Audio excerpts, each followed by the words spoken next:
Les agriculteurs au Rwanda continuent de se plaindre de la méfiance des banques commerciales à leur offrir des prêts agricoles. En effet, les emplois agricoles occupent 112% de la main-d'œuvre. Ce secteur connaît une croissance de 5,8% depuis une décennie et contribue même aujourd'hui à 33% du produit intérieur brut du pays. Mais 41% des paysans ont été obligés de céder au moins une fois leur propriété foncière comme garantie pour bénéficier d'un crédit dans ce sens. Une situation déplorable selon ces derniers. Sincèrement, je ne souhaite plus jamais prendre un crédit pour développer mes activités agricoles. J'en ai bénéficié difficilement une seule fois et il me fallait mettre en garantie mon lopin de terre. Cette situation a affecté ma productivité. En plus, les intérêts de remboursement sont trop élevés. Les banques ne nous aident pas en maintenant des taux si élevés pour nous, les agriculteurs.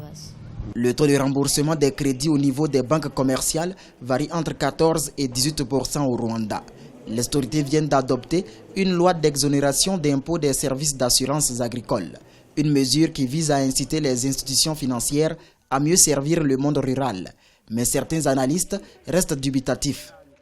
Cette mesure n'est pas productive pour les petits paysans. Elle pourrait l'être pour les paysans moyens qui ont une exploitation agricole d'au moins 1 hectare et plus. Surtout la petite agriculture, le gouvernement doit continuer à subventionner les petits agriculteurs par les subventions, par la provision des intrants agricoles. 96% des agriculteurs disposent en moyenne d'un lopin de terre de 0,6 hectares au pays des 1000 collines.